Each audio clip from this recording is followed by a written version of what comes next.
तो आसपास के लोग देख के इनकी दोस्ती को जल रहे हैं। आसपास के लोग कौन? हमारे न्यूक्लियर मेमोरी, ये देख के जल रहे हैं। जल के क्या फॉर्म में आपको याद हो जाएंगी, पूरा चैप्टर एक स्टोरी के फॉर्म में आपके बिल्कुल जो है सेट हो जाएगा। Guys, welcome back to our channel. Hope you all doing fine. So I am back with a new chapter on your demand, that is the cell cycle and cell division. तो आज हम इस chapter की हर एक detail को cover करेंगे। Mitosis, meiosis, जिनकी जो साइकिल्स हैं वो समझ नहीं आती हैं, याद नहीं होती हैं, वो आज सब एक स्टोरी के फॉर्म में आपको याद हो जाएंगी। पूरा चैप्टर एक स्टोरी के फॉर्म में आपके बिल्कुल जो है सेट हो जाएगा। तो चलिए इसको स्टार्ट करते हैं। अब देखिए, हम इसमें दो टर्म्स हैं, सेल साइकिल है और एक सेल डिवीजन है। साइकिल मतलब क्या होता है? लाइफ साइकिल मतलब क्या होता है? मतलब जीवन शैली, जो पूरी उसकी साइकिल है, वैसे ही सेल की भी अपनी एक साइकिल है, उसका जीवन कैसा है, सेल का जीवन के बारे में हम पढ़ेंगे। और डिवीजन क्या है? सेल अपने आप को डिवाइड कैसे करती है, एक सेल से दूसरी सेल कैसे बनती है। हमने cell the unit of life में पढ़ा था कि एक साइंटिस्ट थे रुडोल्फ विर्चो, जिन्होंने कहा था ओमनिस सेल्युला ई सेल्युला। इसका क्या मतलब था? एक सेल जो है प्री एग्जिस्टिंग सेल अपनी नई सेल को जन्म देती है। तो वैसे ही कैसे जन्म देती है? वो डिवाइड कर करके जन्म देती है। तो उसी जीवन के बारे में हम सेल के आज पढ़ेंगे। ये देखो, एक है हमारा प्यारा सा ये एक बॉय। तो क्या ये बॉय ऐसे ही बन गया? नहीं। हम सब जितने भी लिविंग ऑर्गेनिजम्स, जितने भी human beings, in fact every living organism, उसने अपनी जिंदगी कैसे स्टार्ट करी थी? एक सिंगल सेल जाइगोट से स्टार्ट करी थी। और वो सिंगल सेल जाइगोट से जब हम अपने मदर के वूम में होते हैं तो वो एक सिंगल सेल जाइगोट डिवाइड करते करते एक इतना बड़ा सा ऑर्गेनिज्म को बना देता है। तो ये हो गया हमारा एक ऑर्गेनिज्म। कैसे बना है ये पूरा ऑर्गेनिज्म? ये पूरा ऑर्गेनिज्म सेल के डिवीजन से बना है। हमारी हाइट कैसे बढ़ती है?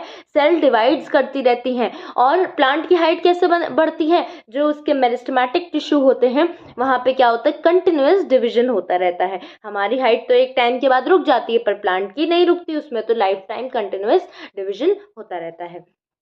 तो देखो, सेल की क्या होती है? ग्रोथ होती है। पहले एक सेल थी, उसकी क्या हुई? ग्रोथ हुई। पहले वो सेल बड़ी हुई, थोड़ी सी मोटी हुई, ठीक है। तो उसमें देखो एक न्यूक्लियस था और उसके अंदर ये क्या था? उसका साइटोप्लाज्म था।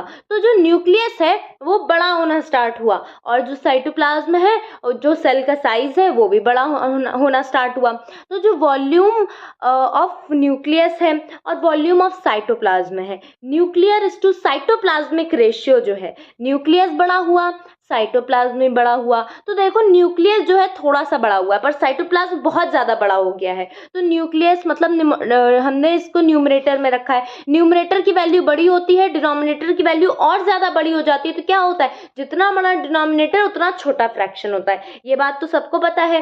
तो हमारा क्या होगा? न्यूक्लियर साइटोप्लाज्मिक रेशियो क्या हो जाएगा? डिस्टर्ब हो जाएगा। अब इतनी बड़ी सेल बन गई, इसका जो पापा है वो तो एक ही है। पापा कौन? उसका nucleus. Nucleus is the controlling centre of the cell.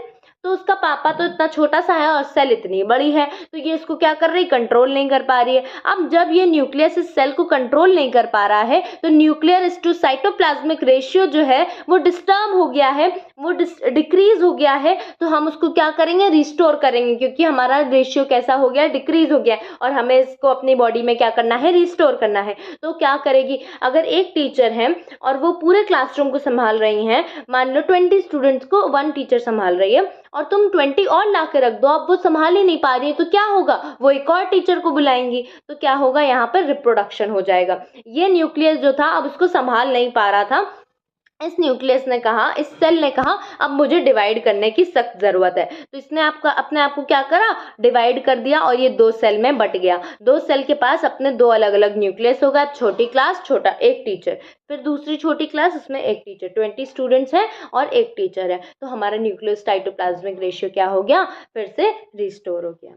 तो हमारी सेल डिवाइड क्यों करती है? आखिर उसका रीजन मिल गया, to restore the nuclear cytoplasmic ratio. अब ये 2 सेल थी, फिर इसमें ग्रोथ हुई, फिर ये अपने आप को संभाल नहीं पाई तो वापस से 2 में डिवाइड हो गई, फिर ये वापस 2 में डिवाइड हो गई। वैसे ही ये वाली सेल थी, ये भी 2 में डिवाइड हो गई, ये वाली सेल ये भी 2 में डिवाइड हो गई, ये वाली सेल 2 में डिवाइड हो गई, ये भी 2 में डिवाइड हो गई। ऐसे सेल्स बहुत सारा प्रोलिफरेट करती हैं और डिवाइड करती रहती हैं और क्या हो जाता है? ये इतनी सारी सेल्स और इतना बड़ा लिविंग ऑर्गेनिज्म को जन्म दे देती हैं। Growth and reproduction are characteristic feature of all cell, मतलब जितनी भी सेल्स हैं उसमें क्या है, हमारे ग्रोथ भी देखने को मिल रही है और क्या भी देखने को मिल रहा है, रिप्रोडक्शन, मतलब cell is reproducing from one cell, एक सेल से स्टार्ट हुआ और इतनी सारी सेल्स क्या हुई, डिवाइड कर करके बन गई। सेल साइकिल, उसका जीवन, सेल साइकिल के देखो 2 फेज आते हैं जीवन में, सबके फेजेस आते हैं, कभी अच्छा फेज आता है कभी खराब फेज आता है, वैसे सेल की साइकिल में भी 2 फेज आते हैं। कौन से फेज होते हैं, इंटरफेज और एम फेज। कौन से फेज होते हैं, interphase and M phase. Interphase, नाम में ही आ रहा है इंटर, इंटर मतलब क्या होता है, ट्वेल्थ में क्या करते हो, एग्जाम्स की प्रिपरेशन करते हैं, तो इंटरफेज कैसा फेज है हमारा, प्रिपरेटरी फेज है। इंटरफेज कैसा है, प्रिपरेटरी फेज है। इंटर मतलब ट्वेल्थ में क्या करते हैं, एग्जाम्स की प्रिपरेशन करते हैं, तो क्या है, ये हमारा इंटरफेज हो गया। फिर आता है दूसरा एम फेज। अब देखो इसको कैसे याद रखोगे, एक एग्जाम होता है आईपी मैट। कौन सा एग्जाम होता है, आईपी मैट, एक एग्जाम होता है, अगर आपने सुना हो तो सबसे पहले कौन आता है, इंटरफेज। फिर ये जो एम फेज है इसको हमने किसमें डिवाइड करा है, prophase, metaphase, anaphase and telophase. तो कौन से हो गए हमारे, prophase, metaphase, anaphase and telophase. IP mat सबसे पहले कौन आया, प्रिपरेटरी फेज, सबसे पहले प्रिपरेशन करी फिर पेपर देने गए, आईपी मैट का पेपर लिख दिया। इंटरफेज, प्रोफेज, फिर मेटाफेज, एनाफेज एंड टेलोफेज।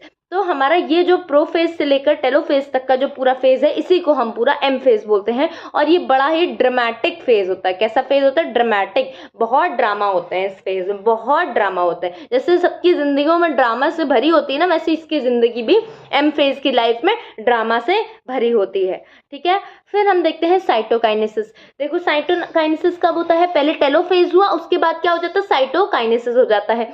ये पूरा हमारा जो एम फेज था इसमें क्या होता है, न्यूक्लियस का डिवीजन होता रहता है। क्या होता है, न्यूक्लियस का डिवीजन होता रहता है। और टेलोफेज के बाद क्या होता है, साइटोकाइनेसिस। साइटोकाइनेसिस में क्या होता है, साइटोप्लाज्मिक डिवीजन होता है, मतलब साइटोप्लाज्म का डिवीजन हो जाता है। देखो सब लोग जो है अपने अलग अलग एग्जाम्स की प्रिपरेशन करते हैं।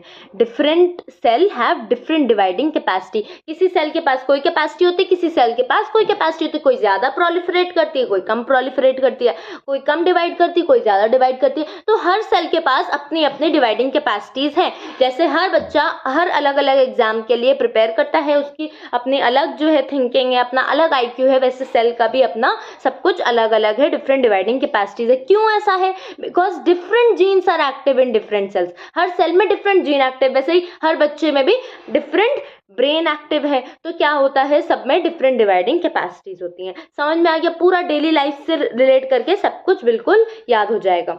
अब देखो हमारी है स्किन सेल, ये है हमारी स्किन सेल में क्या होता है, they divide through out the life. जब भी चोट लगती है तो क्या होता है, वहां पे थोड़े दिन बाद क्या होता है, सेल डिवीजन होता है। वो चोट पे देखो जो है हमारा एक क्लॉट बन जाता है और वापस से वो चोट हमारी ठीक हो जाती है। मतलब स्किन क्या करती है, अपने आप को रिपेयर करती रहती है। कोई भी मार्क लगता है स्किन पे तो धीरे धीरे क्या होता है, वहां की सेल्स डिवाइड करती है, न्यू सेल्स आ जाती हैं। जब चोट लगती है स्किन उखड़ जाती है, फिर नई सेल्स आ जाती है, डिवाइड करके हमारी स्किन क्या हो जाती है, रिपेयर हो जाती है। जो हमारी लिवर और पैंक्रियाज की सेल्स होती हैं वो क्या होती है, इनको जब स्टिमुलस दो तभी डिवाइड करती है। कुछ बच्चे होते हैं जो हमेशा पढ़ते रहते हैं, कुछ बच्चों को क्या करता है, स्टिमुलस देना पड़ता है कि पढ़ो पढ़ो पढ़ो पढ़ो। वैसे ही ये लिवर और पैंक्रियाज की सेल्स होती है, इनको स्टिमुलस देना पड़ता है कि भाई डिवाइड करो करो करो करो। तो ये ऐसे डिवाइड नहीं करती हैं, इनको क्या देना पड़ता है, हमें स्टिमुलस देना पड़ता है। स्किन की सेल्स को स्टिमुलस नहीं देना पड़ता है, वो अपने आप अपना डिवीजन करती रहती हैं, जिससे हर अच्छा बच्चा अपने आप पढ़ता रहता है। ठीक है, फिर है हमारी नर्व सेल। नर्व सेल क्या होती है, ये सिर्फ एक ही बार जो है डिवाइड करती है। क्योंकि कितना भी स्टिमुलस दे लो,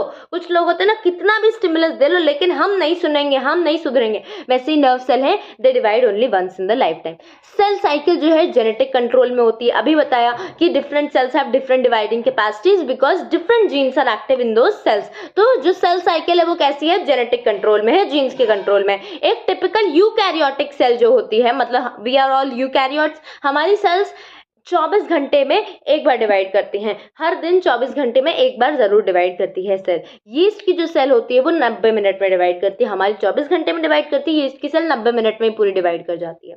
ठीक है, अब ये देखो हमारी सेल साइकिल है। ये देखो यहाँ पे हमारी पहली सेल थी, ये क्या थी, हमारी पहली सेल थी। अब इस सेल ने क्या करा, इस सेल ने पूरा अपनी साइकिल चलाई, अपनी जीवन चलाया और इसका जीवन यहाँ पे आके खत्म हो गया और इसने अपनी दूसरी सेल को जन्म दे दिया। ये एक सेल थी, इसने डिवाइड करके दूसरी सेल को जन्म दे दिया।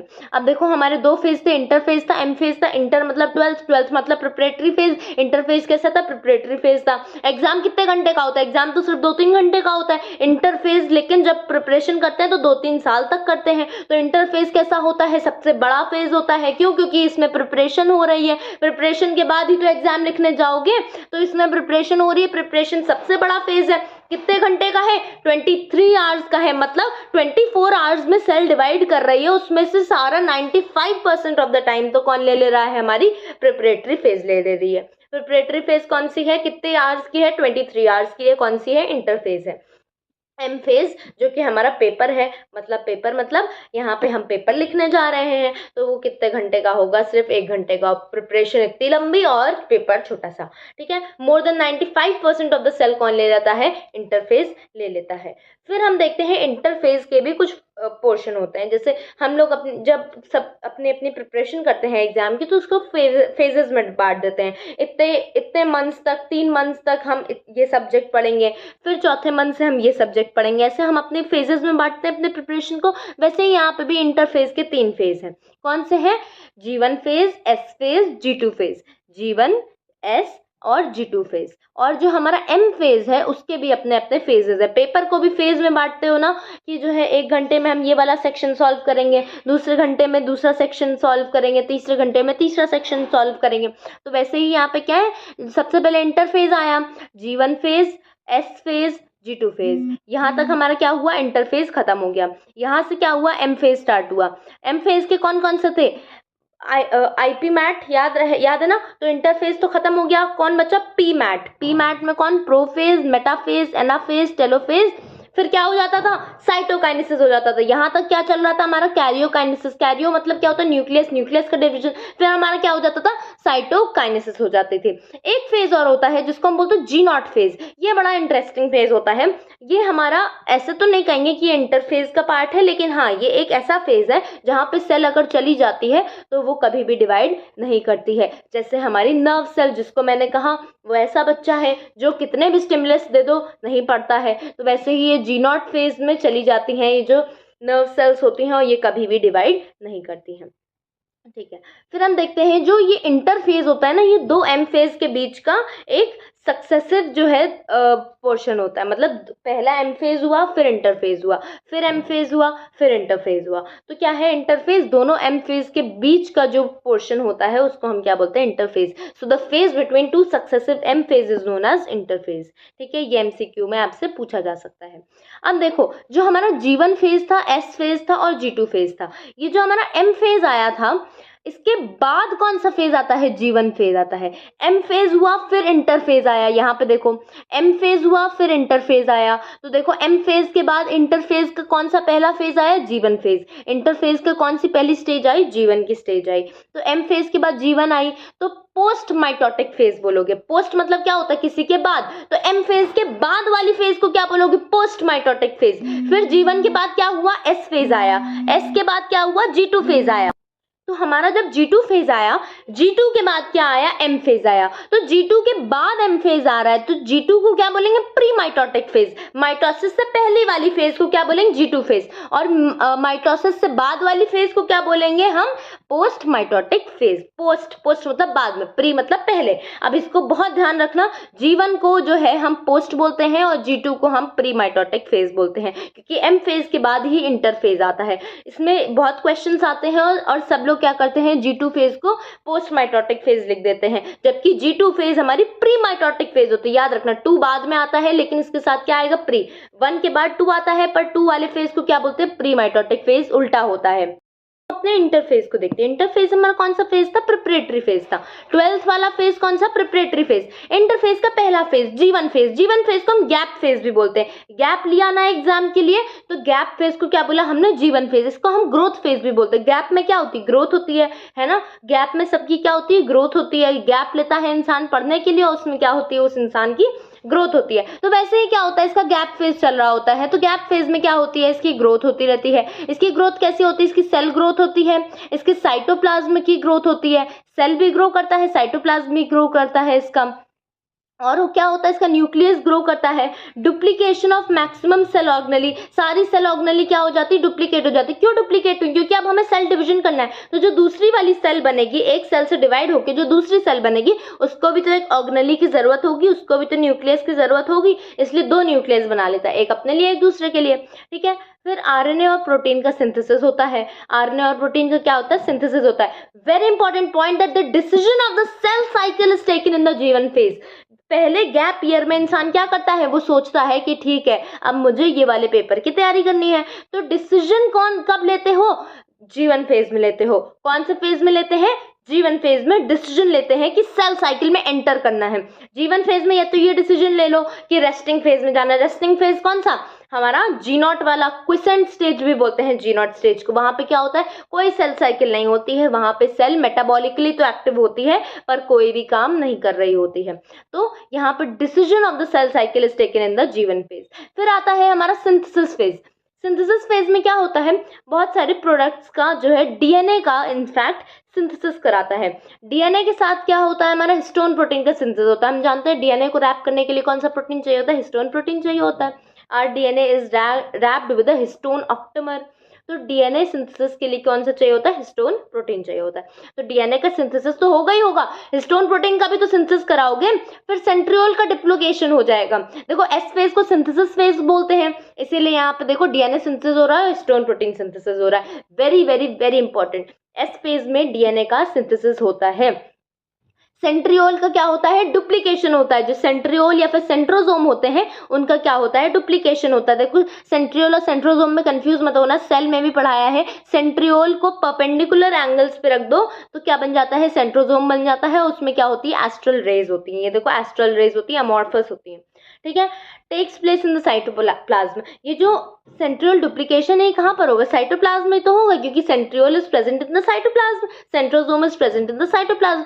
No change in the number of chromosome, very important. DNA तो डबल हो रहा है पर क्रोमोसोम में कोई अंतर नहीं आ रहा। तो खुद ही सोचो, अगर हम जानते हैं we are all humans, 23 pairs of chromosomes होते हैं, 46 क्रोमोसोम्स होते हैं, तो 46 का क्या डबल कर दोगे तो आदमी बचेगा नहीं, हैवान बन जाएगा वो। तो no change in the number of chromosomes होता है। डीएनए कंटेंट डबल होता है लेकिन क्रोमोसोम्स में चेंज नहीं आता है। फिर आता है हमारा gap 2 phase, second gap phase. अब दूसरा गैप लिया तो प्रिपरेशन और अच्छे से करी, तो क्या हुआ, हमारा ट्यूबुलिन प्रोटीन का क्या हुआ, सिंथेसिस हुआ। ट्यूबुलिन प्रोटीन का सिंथेसिस हुआ। एस फेज में हिस्टोन प्रोटीन का सिंथेसिस हुआ था। डीएनए के साथ हमेशा हिस्टोन प्रोटीन आएगा। एस फेज में डीएनए का सिंथेसिस हुआ, डीएनए को रैप करने के लिए हिस्टोन प्रोटीन चाहिए। गैप फेज में ट्यूबुलिन प्रोटीन का सिंथेसिस हुआ। आरएनए एंड प्रोटीन्स जो है सिंथेसिस कंटिन्यू करते हैं। आरएनए और प्रोटीन का सिंथेसिस जीवन फेज में स्टार्ट हुआ था और वो G2 फेज तक चलता आ रहा है। पर जो हमारा डीएनए का रेप्लिकेशन है वो स्टॉप हो जाएगा। DNA replication only in S phase. तो अगर पूछा जाए कि main event of S phase is DNA replication, DNA replication takes place in S phase. बाकी सब कुछ यहाँ पे आके क्या हो जाता है, स्टॉप हो जाता है। जीवन फेज में क्या पढ़ा था, मैक्सिमम सेल ऑर्गेनेलीज का डुप्लीकेशन होता है, पर 3 ऑर्गेनेली ऐसी हैं जिनका डुप्लीकेशन जीवन में नहीं G2 में होता है। वो कौन सी है, माइटोकॉन्ड्रिया, क्लोरोप्लास्ट, गोल्गी बॉडीज। इनका डुप्लीकेशन क्या होता है, G2 फेज में होता है। और साइटोप्लाज्मिक ग्रोथ भी हमारी G2 फेज में होती है। बहुत इंपॉर्टेंट पॉइंट है ये, साइटोप्लाज्मिक ग्रोथ हमारी G2 फेज में होती है। ये आपके एनसीईआरटी की समरी में दिया हुआ है ये पॉइंट, तो बहुत इंपॉर्टेंट। जीवन फेज में क्या होता है, हमारी सबसे पहले duplication of maximum cell organelles होती है। पहला गैप इंसान लेता है तो क्या करता है, डिसीजन लेता है कि मुझे आगे क्या करना है। तो decision of the cell cycle taken in the G one phase. Maximum cell organelles का डुप्लीकेशन होता है। सेल की ग्रोथ होती है कि इंसान जो है क्या करता है, उसमें अपने ग्रोथ कराता है। एक गैप लिया है तो इंसान अपनी ग्रोथ कराता है, तो ग्रोथ करा के वैसे ही सेल की भी ग्रोथ होती है, न्यूक्लियस भी ग्रो करता है, डुप्लीकेशन हो जाता है, आरएनए और प्रोटीन का सिंथेसिस हो जाता है, डिसीजन ले लेता है। फिर सिंथेसिस फेज आता है, मतलब एस फेज। उसमें क्या होता है, डीएनए का सिंथेसिस होता है। डीएनए के साथ कौन सा प्रोटीन आएगा, हिस्टोन प्रोटीन आएगा। हिस्टोन प्रोटीन का भी सिंथेसिस होता है। क्रोमोसोम के नंबर में कोई अंतर नहीं आता। सेंट्रियोल का क्या हो जाता है, डुप्लीकेशन हो जाता है। फिर आता है हमारा gap phase, gap phase 2। Second gap phase, उसमें क्या होता है, ट्यूबुलिन प्रोटीन का सिंथेसिस होता है। ट्यूबुलिन प्रोटीन की सिंथेसिस के साथ माइटोकॉन्ड्रिया, क्लोरोप्लास्ट और गोल्जी बॉडीज का डुप्लीकेशन होता है, जो जीवन फेज में नहीं हुआ था। जीवन फेज में सारी ऑर्गेनेलिज डुप्लीकेट हो जाती है, पर ये 3 बच जाती हैं। आरएनए और प्रोटीन का सिंथेसिस कंटिन्यू होता है, पर डीएनए का सिंथेसिस स्टॉप हो जाता है और साइटोप्लाज्म की ग्रोथ होती है। ये हमने पूरा रिवाइज कर लिया। डीएनए रेप्लिकेशन कोई भी एक कंटिन्यूअस प्रोसेस नहीं। क्यों कंटिन्यूअस प्रोसेस नहीं? क्योंकि देखो सिर्फ एस फेज में होता है, जीवन फेज में भी नहीं होता, G2 फेज में भी नहीं होता। पर जो साइटोप्लाज्मिक ग्रोथ है वो कंटिन्यूअस है। जीवन फेज में भी साइटोप्लाज्मिक ग्रोथ हो रही है, एस फेज में भी होती है साइटोप्लाज्मिक ग्रोथ। तो आप कहोगे आपने मेंशन क्यों नहीं करा उसमें एस फेज में? क्योंकि उतनी कंसिडरेबल नहीं होती है। मेन पॉइंट क्या है एस फेज का, कि डीएनए की सिंथेसिस हो रही है। साइटोप्लाज्मिक ग्रोथ तीनों फेज में हो रही है, एस फेज, जीवन phase, S phase and G2 phase, पर उतनी ज्यादा कंसिडरेबल नहीं है। G2 फेज में सबसे ज्यादा होती है, क्योंकि सेल अपने मैक्सिमम साइज पे पहुंच चुका होता है। तो साइटोप्लाज्मिक ग्रोथ कैसी कंटिन्यूअस है, पर डीएनए सिंथेसिस सिर्फ एस फेज में होता है, इसलिए वो नॉन कंटिन्यूअस प्रोसेस है। फिर आता है हम जीवन फेज, एस फेज और G2 फेज। तो देखो ये थी हमारी छोटी सी सेल। छोटी सी सेल ने क्या करा, अपना साइटोप्लाज्म को बढ़ाया। तो यहाँ पे देखो सबसे ज्यादा मैक्सिमम तुमको क्या दिख रहा होगा, मैक्सिमम देखो इतना छोटा सा था, इतना छोटा सा था और इतना बड़ा हो गया। तो ये क्या हुआ, मैक्सिमम ग्रोथ दिखी। मैक्सिमम ग्रोथ कहाँ पे दिखती है, जीवन फेज में दिखती है। पहले गैप ईयर में इंसान की सबसे मैक्सिमम ग्रोथ होती है, फिर धीरे धीरे क्या होता है, वो उस ग्रोथ को कंटिन्यू कराता है। तो देखो जीवन से एस फेज में क्या हुआ, थोड़ी ग्रोथ हुई, एस फेज से G2 में थोड़ी और ग्रोथ हुई। तो मैक्सिमम ग्रोथ कब दिखी, G2 फेज में। सेकेंड गैप ईयर में क्या दिखी इसकी, मैक्सिमम। सेकेंड आपका गैप फेज में क्या दिखी, मैक्सिमम ग्रोथ दिखी, मतलब मैक्सिमम साइज दिखा सेल का। पर जो मैक्सिमम ग्रोथ हुई थी वो कहाँ हुई थी, जीवन फेज में हुई थी। छोटा सा इतना बड़ा हो गया, और यहाँ पे क्या हुआ, बड़ा तो था लेकिन और बड़ा हो गया। ठीक है, इस बात को डिफ्रेंसिएशन समझना। सबसे पहले आपकी जीवन फेज में क्या हुई, मैक्सिमम ग्रोथ हुई, पर आपकी G2 फेज में क्या हुई, मैक्सिमम आपका सेल साइज दिखा। Cytoplasm is growing continuously, maximum growth G one में होगी, but maximum size of the cell किसमें होगा, G2 में होगा। Important point, maximum growth in G one but maximum size in G2। Duration क्या होता है, फर्स्ट गैप ईयर की ड्यूरेशन सबसे ज्यादा होती है, जीवन की सबसे ज्यादा होती है, एस की, फिर G2 की, ऑर्डर में याद रखना। फिर आता है हमारा G0 फेज। जैसा कि मैंने कहा था, G0 फेज को हम क्वेश्चन स्टेज भी बोलते हैं। ये एक रेस्टिंग स्टेज होता है, सेल मेटाबॉलिकली एक्टिव होती है। अब ये बताओ, अगर कभी रेस्ट लेते हो तो ऐसा तो नहीं बॉडी का मेटाबॉलिज्म रुक जाएगा, तो वैसे सेल का क्या होता है, मेटाबॉलिज्म रुकता नहीं है। मेटाबॉलिकली कैसी होती है, ये एक्टिव होती है, पर ये क्या करती है, कोई काम नहीं करती है ना, जो है कोई भी काम नहीं करती, पर मेटाबॉलिकली क्या होती है, एक्टिव होती है। शॉर्ट भी हो सकता है, लॉन्ग भी हो सकता है, थोड़ा रेस्ट भी ले सकती है, बहुत ज्यादा रेस्ट भी ले सकती है। जैसे कि नर्व सेल, वो जिंदगी भर के लिए रेस्ट लेती है। थोड़ा रेस्ट कौन लेती है, हमारी जो टेम्पररी या फिर सस्पेंडेड जीवन में होती हैं, मतलब उनको थोड़ा टाइम के लिए उन्होंने अपने आप को सस्पेंड कर लिया है। किससे सस्पेंड कर लिया है, जीवन फेज से। वो कहती हैं अभी हमें जीवन नहीं जीना है, हमको जीवन नहीं जीना है। प्ले ऑफ वर्ड समझना, जीवन नहीं जीना है मतलब वो जीवन में एंटर नहीं करना चाहती हैं। वो चाहती हैं मैं G0 में रहूं, आराम से रहूं। इनको स्टिमुलस दिया जाएगा, जब इनको स्टिमुलेट करोगे कि नहीं भाई करो करो, जैसे स्टिमुलस देना पड़ता है पढ़ो पढ़ो, वैसे स्टिमुलस दिया गया डिवाइड करो करो, तो इन्होंने क्या करा, डिवाइड करना शुरू कर दिया। ऐसी कौन सी सेल्स होती हैं, लिवर और पैंक्रियाज की सेल्स होती हैं। जो हमारा लॉन्ग फेज होता है वो क्या करती हैं, लॉन्ग जीवन ले लेती हैं। वो कहती है मुझे जीवन तो अब जीना ही नहीं है, मुझे जीवन तो अब जीना ही नहीं, मैं कभी आऊंगी नहीं, कितना भी स्टिमुलस दे लो, कितना भी मार पीट लो, पर ये डिवाइड नहीं करेंगी। जैसे कि आपकी हार्ट सेल और नर्व सेल। तभी तो जो न्यूरो की प्रॉब्लम्स होती हैं हमारी बहुत ज्यादा कॉम्प्लिकेटेड होती हैं। क्यों, क्योंकि नर्व सेल अगर एक बार डैमेज हो जाए तो वो कभी भी अपने आप को रिपेयर करती नहीं। स्किन डैमेज हो जाती है, स्किन अपने आप को डिवाइड करके रिपेयर कर लेती है, पर नर्व सेल कभी भी डिवाइड नहीं करती, हार्ट सेल कभी भी डिवाइड नहीं करती। इसीलिए इनकी प्रॉब्लम्स क्या होती हैं, बहुत ज्यादा सिवियर हो जाती हैं, इंसान की डेथ भी हो जाती है। क्रोमैटिन, अब देखो हम माइटोसिस पढ़ने जा रहे हैं, माइटोसिस की पूरी साइकिल को पढ़ने जा रहे हैं, prophase, metaphase, anaphase and telophase को हम डिटेल में देखने जा रहे हैं। तो उससे पहले एक कहानी सुन लो। एक कहानी ये है, जो हमारे क्रोमैटिन है, अभी हमारा क्रोमैटिन आएगा जो कि हमारा जेनेटिक मटेरियल है, वो हमारा क्या है, हमारे दोस्त हैं। क्या है, दोस्त हैं। अभी हम पूरी कहानी का प्लॉट सेट कर रहे हैं। क्रोमैटिन क्या है, हमारे दोस्त है। न्यूक्लियर मेम्ब्रेन क्या है, आसपास के जलने वाले लोग हैं, और सेंट्रियोल क्या है, दूर के लोग हैं। तो देखो ये हो गया हमारा कहानी का प्लॉट। अब हम देखते हैं ये अभी हम बाद में इसको पढ़ेंगे। पहले हम देखते हैं माइटोसिस। माइटोसिस क्या है? इक्वेशनल डिवीजन है। क्या होता है यहाँ पे? इक्वल सेल्स का नंबर रिस्टोर हो जाता है, इसीलिए हम इसको इक्वेशनल डिवीजन बोलते हैं। पहले कैरियोकाइनेसिस का फेज आता है। कैरियोकाइनेसिस मतलब न्यूक्लियस का डिवीजन। सबसे पहले आया हमारा prophase, early prophase and let prophase. तो देखो ये थी हमारी न्यूक्लियर मेम्ब्रेन, जो क्या थे? हमारे जलने वाले लोग थे। क्रोमैटिन क्या थे? हमारे दोस्त थे। अब यहाँ और ये सेंट्रियोल क्या थे? दूर के लोग थे जो जलते रहते हैं। ये न्यूक्लियर मेम्ब्रेन क्या है? आसपास के लोग हैं जो जलते रहते हैं, और सेंट्रियोल क्या है? जो दूर के लोग हैं, जो दूर से देख देख के जलते रहते हैं। तो देखो अब हमारा क्या हुआ, ये जो हमारा क्रोमैटिन था, इनसे क्या हुआ? कुछ दोस्तों का जन्म हुआ। ये देखो हमारे दो दोस्त बन गए। इनसे क्या हुआ? दो दोस्तों का जन्म हुआ। जन्म मतलब क्या हुआ? कंडेंसेशन हुआ। क्रोमैटिन का क्या हुआ? कंडेंसेशन हुआ। कंडेंसेशन कब हुआ? प्रोफेज में हुआ। प्रो मतलब पहले होता है, तो प्रोफेज में क्या हुआ? दो दोस्तों का कंडेंसेशन होके क्या हुआ? जन्म हुआ। अभी देखो पूरा कंडेंसेशन नहीं हुआ, ये दोनों आर्म्स तो बन गए, अभी ये आर्म्स नहीं बन पाए हैं, तो पूरा कंडेंसेशन जो है बाद में होगा। ठीक है, अब हमारे क्या हो रहा है? यहाँ पे दो दोस्तों का जन्म हो रहा है। अब देखो दो दोस्त जब जन्म ले रहे हैं तो आसपास के लोग देख के इनकी दोस्ती को जल रहे हैं। आसपास के लोग कौन? हमारे न्यूक्लियर मेम्ब्रेन। ये देख के जल रहे हैं, जल के क्या हो रहे हैं? राख हो जा रहे हैं। जल के क्या हो रहा है भाई? कोई जलता है तो क्या होता है? उसको बहुत गुस्सा आता है। तो ये देखो गुस्सा आ रहा है, तो ये क्या हो रही है? टूट रही है। न्यूक्लियर मेम्ब्रेन यहाँ पे तो पूरी थी, सॉलिड थी, यहाँ पे क्या हुआ? ये टूटना स्टार्ट हो गई। न्यूक्लियर मेम्ब्रेन क्या हो रही है? टूट रही है, क्योंकि इसको जलन हो रही है कि कैसे ये लोग इतने अच्छे दोस्त पैदा हो रहे हैं। ठीक है, और जो दूर के लोग थे वो क्या हो रहे हैं? वो दूर के लोग जो है इनको घेरने की कोशिश कर रहे हैं। किसी को घेरते हो तो क्या करते हो? पोल्स पे जाके बैठ जाते हो। अगर एक इंसान बीच में बैठा है तो घेरने के लिए क्या करोगे? एक इंसान यहाँ खड़ा हो जाएगा, एक इंसान यहाँ खड़ा हो जाएगा, तो ये जो इंसान बैठा है इसको क्या करोगे? घेर लोगे। तो जो हमारे जो दूर के लोग हैं इनको घेरना शुरू कर रहे हैं, उनके ऊपर अपना जाल फेंक रहे हैं। जाल मतलब कौन? Spindle fibre. ये देखो ये जो निकल रहे हैं येलो कलर के, क्या है? हमारे स्पिंडल फाइबर्स। ये हमारे जाल फेंक रहे हैं कि भाई तुमको मैं पकड़ लूंगा और तुम्हारी दोस्ती को मैं नहीं अच्छा बनने दूंगा। ये इनकी दोस्ती से जलते हैं, इसलिए इनको दोस्त नहीं बनने दे रहे हैं। तो देखो प्रोफेज में क्या है? हमारा कंडेंसेशन ऑफ क्रोमैटिन हो रहा है। दो दोस्तों का जन्म हुआ, कंडेंसेशन ऑफ क्रोमैटिन हुआ। और अब ये कंडेंसेशन होता क्यों है? यहाँ से आपको असर्शन रीजन मिल सकता है। असर्शन रीजन कैसे? Condensation of chromosomes, condensation of chromatin क्यों हुआ? क्योंकि देखो अगर इतने सारे धागे फैले होंगे तो जो है वो आसानी से उसका मूवमेंट नहीं हो पाएगा, पर उसको अगर एक क्रोमोसोम में हम इकट्ठा कर देंगे तो उनका मूवमेंट आसानी से हो सकता है। To make chromosomes movement easy during cell division. फिर क्या हुआ? जो दूर के जलने वाले लोग थे वो क्या हुए?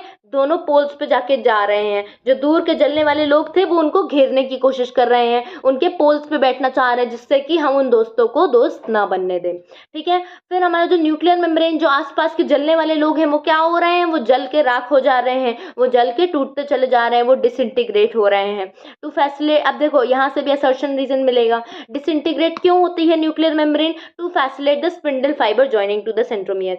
ये हमारे जो जाल फेंक रहे थे हमारे दूर के लोग, ये क्या है? हमारे स्पिंडल फाइबर है। और स्पिंडल फाइबर को जब ये जलने वाले लोग जो है न्यूक्लियर मेम्ब्रेन टूट जाएगी, तभी तो ये स्पिंडल फाइबर इसके सेंट्रोमियर से अटैच हो पाएगा। अगर ये न्यूक्लियर मेम्ब्रेन नहीं टूटेगी तो ये स्पिंडल फाइबर यहाँ तक पहुंच ही नहीं पाएगा। इसलिए इसको क्या करा जा रहा है? इसको हम तोड़ रहे हैं, न्यूक्लियर मेम्ब्रेन को हम तोड़ रहे हैं। ठीक है, यहाँ से भी असर्शन रीजन मिलेगा। Disappearance of the cell organelle. अब जब दो दोस्तों का जन्म हो रहा है, इनकी दोस्ती इतनी गहरी है, इनके अंदर इतना प्यार है कि इनको दुनिया वालों से कोई फर्क ही नहीं पड़ता। इनको दुनिया वालों से कोई फर्क नहीं पड़ता, तो ये कहते हैं मुझे कुछ नहीं दिख रहा। Disappearance of the cell organelle. Cell में आसपास क्या है? इनको कुछ नहीं दिख रहा है, इनको सिर्फ अपना दोस्त दिख रहा है। तो इनका प्यार बड़ा सच्चा है। इनको क्या दिख रहा है? सिर्फ अपना दोस्त दिख रहा है, इनको कोई भी सेल ऑर्गेनेल नहीं दिख रही है। अब ऐसा क्या असलियत में हो जाता है? कोई लोग जो है, दो दोस्त अगर प्यार में है, उनको दोस्ती अच्छी है, उनकी गहरी घनिष्ठ दोस्ती है, तो क्या जो है दुनिया गायब हो जाती है? नहीं, दुनिया गायब नहीं होती है, उनको दुनिया दिखना बंद हो जाती है। तो यहाँ पे देखो क्या हो रहा है? सेल ऑर्गेनेली है, सेल के अंदर सेल ऑर्गेनेली होंगे, पर जो साइटोप्लाज्म है उसकी विस्कोसिटी मतलब गाढ़ापन इतना ज्यादा हो चला जा रहा है, उनको कुछ दिखाई ही नहीं दे रहा है। तो देखो यहाँ पे विस्कोसिटी बढ़ गई। ऐसा तो नहीं, यहाँ पे देखो सेल ऑर्गेनेली दोनों प्रेजेंट हैं पर दिख नहीं रहे हैं। सेल ऑर्गेनेली प्रेजेंट है पर दिख नहीं रहे, क्यों? क्योंकि साइटोप्लाज्म की विस्कोसिटी बढ़ गई है। तो ये दोस्तों की इतनी ज्यादा घनिष्ठ मित्रता है कि इनको कोई आसपास के लोग दिख ही नहीं रहे हैं। इनके लिए ये बिल्कुल अंधे हो चुके हैं, इनको कोई दोस्त नहीं दिख रहा है आसपास में, इनको पूरी सेल में कुछ नहीं दिख रहा है, इनको सिर्फ अपना दोस्त दिख रहा है। तो Golgi complex, endoplasmic reticulum, nucleolus and nuclear envelope क्या होते हैं? डिसअपियर हो जाते हैं। क्यों? क्योंकि viscosity of the cytoplasm increase हो जाती है। Again an assertion reason point. फिर ये जो हमारे दूर के लोग थे, इन्होंने अपना जाल फेंकना स्टार्ट करा कि ये हमारे जाल में ही दोनों दोस्त फंस जाएं और ये दोनों दोस्तों में मित्रता ना हो पाए, इन दोनों में जो है दोस्ती ना बढ़ पाए। तो इनमें क्या हुआ, स्पिंडल फाइबर का फॉर्मेशन स्टार्ट हुआ। और स्पिंडल फाइबर क्या है, हमारा जाल है, जाल को फेंक रहे हैं और इसके सेंट्रोमियर पे चाहते हैं कि ये जाल अटैच हो जाए और हम इनको दोस्त ना बनने दें। ठीक है, फिर हमारा एक पॉइंट याद रखना, माइटोटिक अपैरेटस क्या होता है। माइटोटिक अपैरेटस क्या होता है, ये जो सेंट्रोजोम है, हमारा सेंट्रोजोम जो है, इसके अंदर 2 सेंट्रियोल हैं और एस्ट्रल रेज हैं। ठीक है, तो इस एस्टर को, इस पूरे स्ट्रक्चर क्या बोलते हैं, हम एस्टर बोलते हैं। तो इन एस्टर प्लस स्पिंडल फाइबर को मिला के हम माइटोटिक अपैरेटस बोलते हैं। ये जो एस्टर होते हैं माइक्रोट्यूब्यूल से बने होते हैं। माइक्रोट्यूब्यूल से याद हो तो हमने साइटोस्केलेटन में पढ़ा था, सेल चैप्टर में आपने ना देखा हो तो मेरे लेक्चर्स पढ़े हैं, वो आप देख सकते हैं। ठीक है, तो माइक्रोट्यूब्यूल्स क्या है, एस्टर्स हैं। एस्टर्स किससे बने हैं, माइक्रोट्यूब्यूल से बने हैं। फिर आता है हमारा मेटाफेज। अब देखो प्रोफेज खत्म हुआ, आया मेटाफेज। मेटाफेज में क्या हुआ, ये हमारा, देखो अब जो है हमारा क्या हुआ था, दोनों दोनों जो हमारे दूर के लोग थे वो उनको घेरना चाह रहे थे, वो पोल्स की तरफ मूव कर रहे थे। अब ये पोल्स पे पहुंच गए, क्या हुआ, ये पोल्स पे पहुंच गए, इनका जो जाल था वो पूरा बन गया। जाल क्या हुआ, पूरा बन गया, पूरा जाल बन गया। अभी वहां पे देखो आधा जाल बना था, यहाँ पे पूरा जाल बन गया। जो हमारे जो जलने वाले लोग थे, हमारी न्यूक्लियर मेम्ब्रेन थी, जो जलने वाले लोग थे वो क्या हुआ, पूरे डिसअपियर हो गए, इतने जल गए कि वो दिख ही नहीं रहे हैं। अब वो जल जल के क्या हो गए, राख बन गए वो। तो डिसअपियर, न्यूक्लियर मेम्ब्रेन डिसअपियर्स।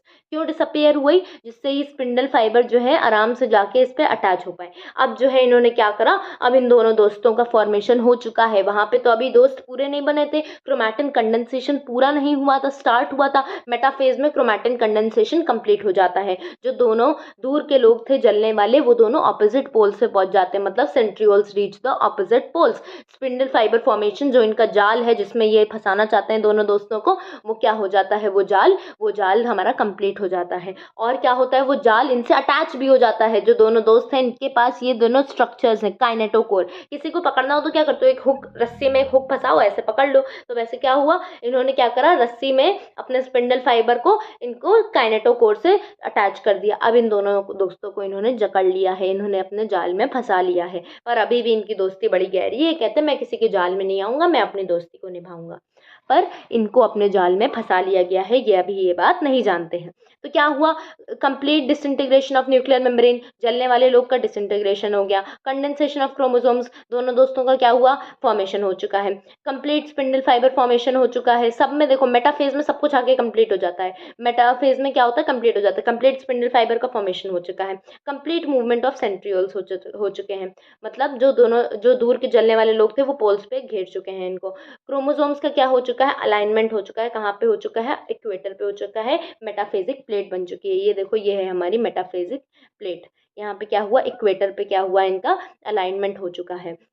और स्पिंडल फाइबर्स काइनेटोकोर से अटैच भी हो चुके हैं। ये देखो, ये काइनेटोकोर होते हैं, डिस्क लाइक स्ट्रक्चर होते हैं। कैसे स्ट्रक्चर होते हैं, डिस्क लाइक स्ट्रक्चर होते हैं। उससे स्पिंडल फाइबर का क्या हो जाता है, अटैचमेंट हो जाता है। फिर आते हैं हम, एक बार देख लेते हैं जो हमारे यहाँ पे मेटाफेज था। यहाँ पे देखो हमारे क्रोमोसोम्स कैसे मोटे मोटे तगड़े तगड़े दिख रहे हैं। यहाँ प्रोफेज में तो पूरे क्रोमोसोम बने ही नहीं थे, कंडेंसेशन स्टार्ट हुआ था। यहाँ पे पूरे जो है कंडेंसेशन हो चुका है। तो क्या बन रहे हैं, मॉर्फोलॉजी ऑफ क्रोमोसोम्स को हम अच्छे तरीके से पढ़ सकते हैं। क्यों, क्योंकि क्रोमोसोम्स पूरे बन चुके हैं और यहाँ पे क्या हो चुके हैं, थिक हो चुके हैं क्रोमोसोम्स। तो best stage to study morphology is metaphase. M for metaphase, M for morphology. ठीक है, अब हम देखो, हम इसको पूरी स्टोरी के फॉर्म में पढ़ रहे हैं। हम इसको पूरी स्टोरी के फॉर्म में पढ़ रहे हैं। आप एक कॉपी पेंसिल लेके बैठो, आपको सब याद हो जाएगा, सब कुछ याद हो जाएगा। साथ साथ लिखते रहो, सब याद हो जाएगा। यहाँ पे देखो, हमने यहाँ पे एक निमोनिक लिखा था। यहाँ पे प्रोफेज में पप्पू कैन डांसाला, पप्पू कैन डांसाला, पर मैंने इसको आपको स्टोरी के फॉर्म में याद करा दिया है। निमोनिक की कोई ज़रूरत नहीं, कभी याद रहेगा कभी याद नहीं रहेगा। इससे बेटर है आप इसको पूरी कहानी के फॉर्म में याद रखो, आपको कंसेप्ट भी क्लियर हो जाएंगे इस कहानी से। ठीक है, तो मैं आपको निमोनिक्स इसमें नहीं बताऊंगी। जहाँ पे ज़रूरत होगी सिर्फ वहीं पे निमोनिक्स लगाएंगे, हर जगह निमोनिक्स की ज़रूरत नहीं होती है यहाँ पे। अब देखते हैं हम एनाफेज। अब इनका टाइम आ गया अलग अलग होने का, इनको जाल में फंसा लिया गया था। तो एनाफेज में क्या होगा, अब देखो इनको जाल में फंसा लिया गया है। ये देखो इनका जाल है। अब जाल से क्या कर रहे हैं, इनको खींचा जा रहा है। जाल से पकड़ के क्या कर रहे हैं, खींच रहे हैं इनको, इन दोनों दोस्तों को अलग कर रहे हैं। इन दोनों दोस्तों को क्या हो गया, अलग हो गए ये। और अलग हुए तो क्या हुए, ये इतने निराश हो गए, ये दोनों दोस्त थे, ये इतने निराश हो गए कि खुद भी टूट गए। यहाँ पे ऐसे क्रोमोसोम्स थे ना मेटाफेज पे, बीच में क्रोमोसोम्स थे ऐसे, इनको तोड़ा गया, इनको जाल से पकड़ के क्या हुआ, तोड़ा गया। ये इतने निराश हो गए कि इन्होंने अपने सेंट्रोमियर, जो यहाँ पे इनका बीच में सेंट्रोमियर था, इसको क्या करा, डिवाइड करा, और ये यहाँ से ऐसे ऐसे क्या करे, टूट गए और ये दोनों पोल्स पे चले गए। तो ये हो गई हमारी sister chromatids move towards the opposite poles. अब आप कहोगे सिस्टर क्रोमैटिड क्या होता है, जो मैंने ऊपर छोड़ा था वो अब मैं बताने जा रही हूँ। सिस्टर क्रोमैटिड क्या होता है, ये देखो, ये है हमारे ये देखो, ये पहले तो एक बात समझ लो, ये होता है मोनैड, ये होता है डायड। ये एक क्रोमोसोम है, ये क्या है, एक क्रोमोसोम है। ये भी एक क्रोमोसोम है पर ये डायड है, ये मोनैड है। इसमें सिर्फ एक सिस्टर क्रोमैटिड है, इसमें क्या है, दो सिस्टर क्रोमैटिड्स हैं। ये दोनों हैप्लॉइड हैं, दोनों कैसे हैं, हैप्लॉइड हैं, क्योंकि एक एक क्रोमोसोम है। दो दो क्रोमोसोम होते तो डिप्लॉइड कहलाते। यहाँ पे देखो, ये एक क्रोमोसोम है, ये दूसरा क्रोमोसोम है। तो first chromosome and second chromosome, दोनों क्रोमोसोम्स की जो दोनों आर्म्स है, इसको क्या बोलते हैं, सिस्टर क्रोमैटिड। इन दोनों आर्म्स को मिला के क्या बोलेंगे, सिस्टर क्रोमैटिड। और इस आर्म को मिला के और इस वाली आर्म को मिला के, ये दोनों क्या हैं, आपस में नॉन सिस्टर हैं। ये दोनों आपस में क्या है, ये जो दोनों आसपास वाली थी, ये क्या थी, सिस्टर, बहनें थी। और ये क्या थी, हमारी नॉन सिस्टर। आपस की दोनों अलग अलग क्रोमोसोम्स की क्या है, ये बहनें नहीं हैं। These are non sister chromatids. तो क्या होता है हमारे एनाफेज में, क्या होता है, यहाँ पे हम देखते हैं एनाफेज। एनाफेज में क्या हुआ, जो सिस्टर क्रोमैटिड्स थी, ये क्रोमोसोम था, इसकी यहाँ से बीच से टूट गया। एक सिस्टर क्रोमैटिड ये है, एक सिस्टर क्रोमैटिड ये है। सिस्टर क्रोमैटिड क्या हुई, ऑपोजिट पोल्स पे मूव करना स्टार्ट कर गई। Centromere divides and sister chromatid separate हो गई। क्यों, क्योंकि इनको जाल में फंसा लिया गया, इनको दूर दूर खींच रहे हैं। Sister chromatids move towards the opposite poles. Centrosome moves first and arms trail behind. ये देखो, ये हमारा सेंट्रोजोम है, ये आगे आगे चल रहा है, उसके पीछे पीछे इसकी दो आर्म्स हैं। ये देखो, दो आर्म्स हैं, तो सेंट्रोजोम आगे आगे चल रहा है और दो आर्म्स इसके पीछे पीछे चल रही है। So centrosome moves first and arms trail behind. ठीक है, फिर आता है हमारा टेलोफेज। टेलोफेज में क्या होता है, सबसे पहले अर्ली टेलोफेज होता है, फिर लेट टेलोफेज। अब इनको जाल में फंसा लिया गया, इनको दूर दूर कर दिया हमने, दोनों दोस्तों को हमने दूर दूर कर दिया। किसको, दोनों दोस्तों को दूर दूर कर दिया गया। तो अब देखो, ये दोनों दोस्त दूर हो गए, तो अब क्या करा, जो दुनिया वाले थे, मतलब जो दुनिया वाले कौन थे, न्यूक्लियर मेम्ब्रेन थी जो जल रही थी, उसने कहा देखो, मैंने तो कहा ही था तुम लोग, हमें तुम्हारी दोस्ती चल ही नहीं पाएगी, तुम्हारा प्यार तो चल ही नहीं पाएगा, तुम्हें अलग होना ही होना होगा। तो इनको अलग कर दिया गया, और जो न्यूक्लियर मेम्ब्रेन थी, जो जलने वाले लोग थे, वो वापस से आ गए। उन्होंने कहा देखो, हमने इनके ऊपर हंसने लगे। तो ये क्या हुआ, यहाँ पे न्यूक्लियर मेम्ब्रेन का क्या हुआ, रिफॉर्मेशन हो गया। न्यूक्लियर मेम्ब्रेन ऊपर क्या हुई थी, डिसइंटीग्रेट हो गई थी। अब न्यूक्लियर मेम्ब्रेन का क्या हुआ, रिफॉर्मेशन हो गया। जलने वाले लोग फिर से आ गए इनका मजाक उड़ाने की, देखो तुम्हारी दोस्ती नहीं चली। तो ये देखो, हमारे न्यूक्लियर मेम्ब्रेन का क्या हो गया, रिफॉर्मेशन हो गया, और एक फरो का फॉर्मेशन हुआ। फरो मतलब क्या होता है, एक डिप्रेशन, एक फरो का फॉर्मेशन हुआ। और यहाँ पे जब लेट प्रोफेज आया, ये फरो और डीप हो गया। यहाँ पे फरो अभी इतना डीप नहीं था, ये फरो और डीप हो गया। और कैसा है, ये सेंट्रीपिटल है। सेंट्रीपिटल क्या होता है, टुवर्ड्स द सेंटर। ऐसे आए तो क्या बोलते हैं इसको, सेंट्रीपिटल। और अगर हम ऐसे जाएं तो क्या बोलते हैं इसको, सेंट्रीफ्यूगल। ऐसे आए तो क्या बोलेंगे, सेंट्रीपिटल। सेंट्रीपिटल मतलब टुवर्ड्स द सेंटर, सेंटर के पास। सेंट्रीपिटल में पी आता है, सेंटर के पास। और सेंट्रीफ्यूगल मतलब सेंटर से दूर। ठीक है, तो लेट प्रोफेज में हमारा, लेट टेलोफेज में हमारा क्या हुआ, फरो डीप हो गया, दो न्यूक्लियस का फॉर्मेशन हो गया। देखो, दो जेनेटिक मटेरियल है, तो दो न्यूक्लियस, टेलोफेज में दो न्यूक्लियस बनते हैं, टेलोफेज में दो न्यूक्लियस बनते हैं। यहाँ पे क्या हो गया, फरो का फॉर्मेशन हो गया, और इन दोनों सिस्टर क्रोमैटिड्स जो है रिस्पेक्टिव पोल्स पे पहुंच गई। जो हमारी सिस्टर क्रोमैटिड्स थी, ये क्या हुई, दोनों अलग अलग पोल्स पे पहुंच गई।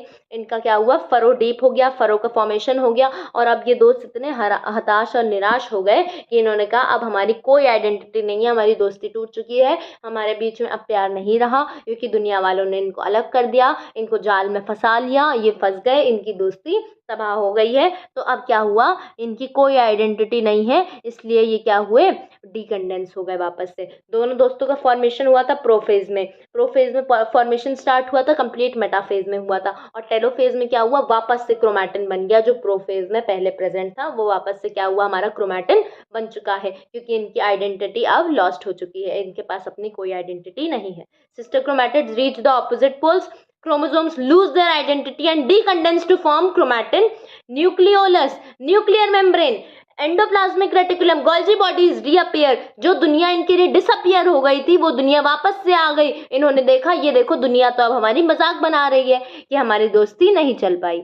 अब इनको क्या करा गया, दुनिया वालों ने इनको अलग कर दिया, बीच में दीवार बना दी, इनका साइटोकाइनेसिस हो गया। साइटोकाइनेसिस मतलब साइटोप्लाज्म का डिवीजन हो गया।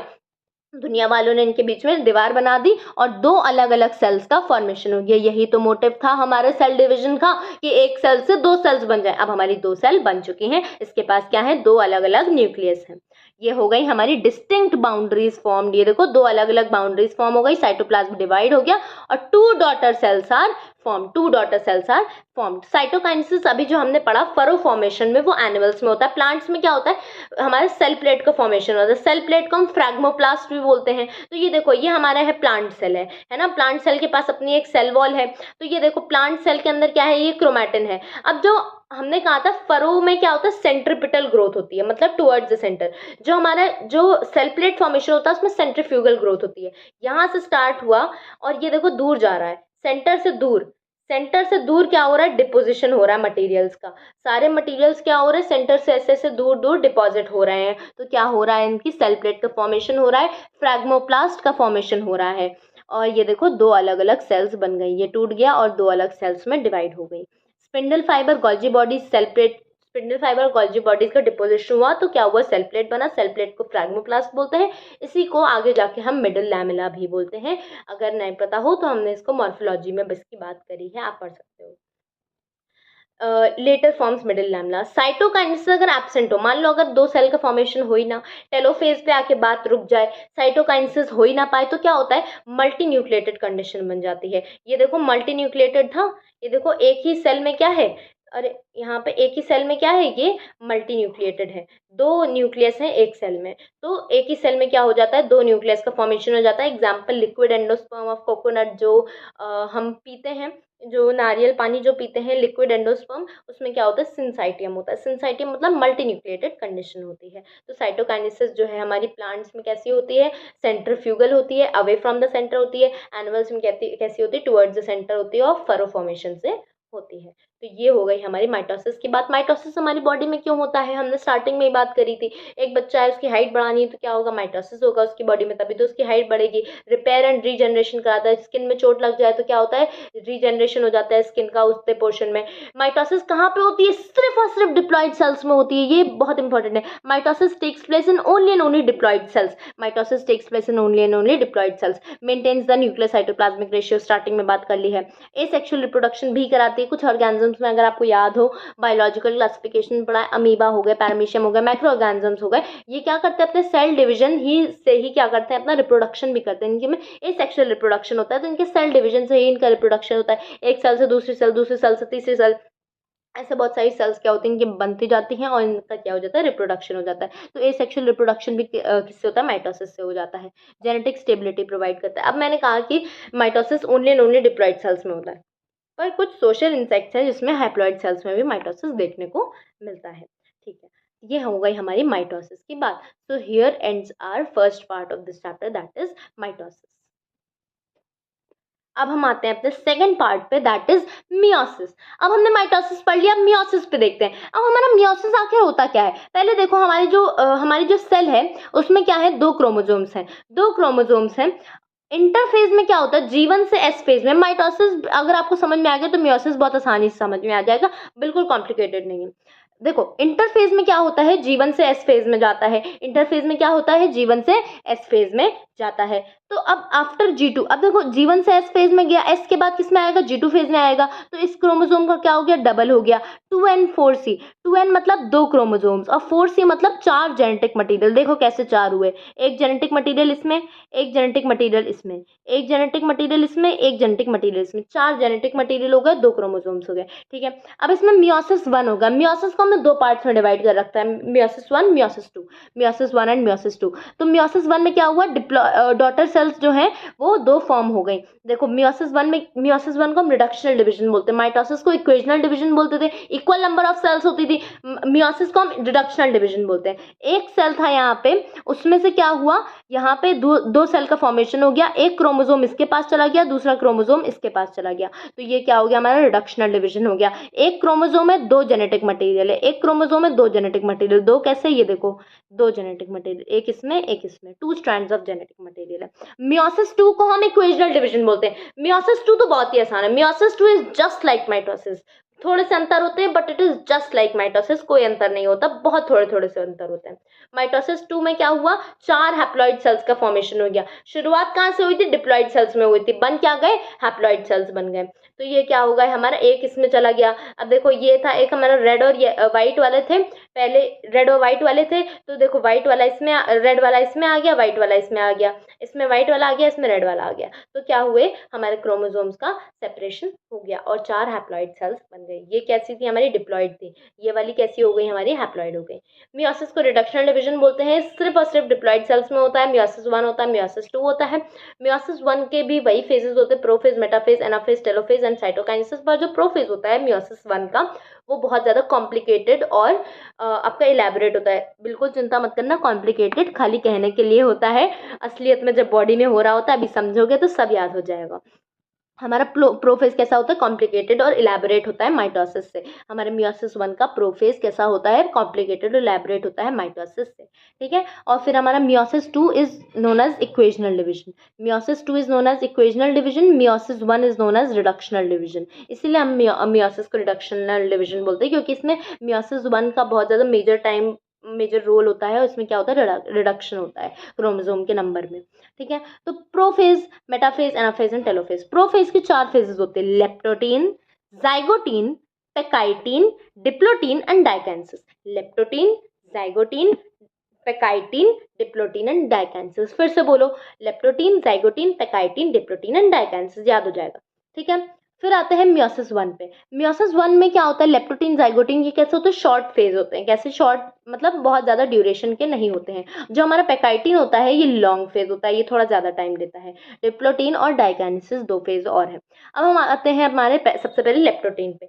लेप्टोटीन में बिल्कुल सेम चीज होगी जो हमारी प्रोफेज के पहले। प्रोफेज में हमारा सबसे पहले क्या हुआ था, दो दोस्तों का फॉर्मेशन हुआ। वैसे देखो यहाँ पे क्या हो रहा है, दोस्तों का फॉर्मेशन क्या हो रहा है, स्टार्ट हो रहा है। कंडेंसेशन ऑफ क्रोमोसोम्स क्या हुआ, स्टार्ट हो गया। जो हमारे दूर के जलने वाले लोग हैं, वो क्या होंगे, ऑपोजिट पोल्स पे जाएंगे उनको घेरने के लिए। जो पास के जलने वाले लोग हैं, मतलब न्यूक्लियर मेम्ब्रेन, उनका क्या होगा, डिसइंटीग्रेशन होगा। तो देखो, centrioles move towards the opposite poles, disintegration of the nuclear membrane. और क्या होगा, दोनों दोस्तों का फॉर्मेशन हो रहा है, इनको अपनी दोस्ती में कोई नहीं दिखता। सेल ऑर्गेनेलीज जो है वो कैसे हो जाएंगी, डिसअपियर हो जाएंगी, because the viscosity of the cytoplasm has increased. Spindle fibre का फॉर्मेशन स्टार्ट हो जाएगा। जो दूर के लोग हैं वो अपना जाल फेंकना, जाल बनाना, जाल बुनना स्टार्ट कर देंगे। ठीक है, जाइगोटीन में क्या होता है, जाइगोटीन में साइनेप्सिस होता है। अब देखो, जाइगोटीन हमारा प्रोफेज के अंडर में ही आता है। तो अब पहले क्या हुआ माइटोसिस में, इन्होंने कहा भाई माइटोसिस में हमें तो अलग कर दिया गया, दुनिया ने हमारी दोस्ती को तोड़ दिया। अब इन्होंने क्या कहा, हम साइनेप्सिस करेंगे। मियोसिस में इन्होंने क्या कहा, हम साइनेप्सिस करेंगे, नहीं तो दुनिया हमें फिर अलग कर देगी। इन्होंने साइनेप्सिस में क्या हुआ, पेयरिंग करी, पेयरिंग ऑफ होमोलॉगस क्रोमोसोम। अब ये होमोलॉगस क्रोमोसोम क्या है, इसके बारे में अभी आगे बात करेंगे। इन्होंने क्या करा, एक फॉर्मेशन करा, साइनेप्टोनिमल कॉम्प्लेक्स का फॉर्मेशन करा। साइनेप्सिस हुई जाइगोटीन में, और क्या करा, साइनेप्टोनिमल कॉम्प्लेक्स का फॉर्मेशन करा। और क्या करा, बाइवेलेंट या फिर टेट्राड बना लिया। ये देखो, ये है हमारा बाइवेलेंट या फिर टेट्राड। कैसा होता है बाइवेलेंट या फिर टेट्राड, ये देखो, हमारे हैं एक क्रोमोसोम, ये है हमारा, ये है एक क्रोमोसोम, ये है हमारा दूसरा क्रोमोसोम। ये क्या करा इन्होंने, बाइवेलेंट या टेट्राड बना लिया। यहाँ पे बीच में इनका क्या है, साइनेप्टोनिमल कॉम्प्लेक्स है। यहाँ पे क्या है, इनका साइनेप्टोनिमल कॉम्प्लेक्स है। इन्होंने अपने आप को अटैच कर लिया कि अब हमारी दोस्ती इतनी घनिष्ठ हो चुकी है, हम इस दोस्ती को तोड़ने नहीं देंगे, दुनिया दुनिया हमें तोड़ नहीं सकती।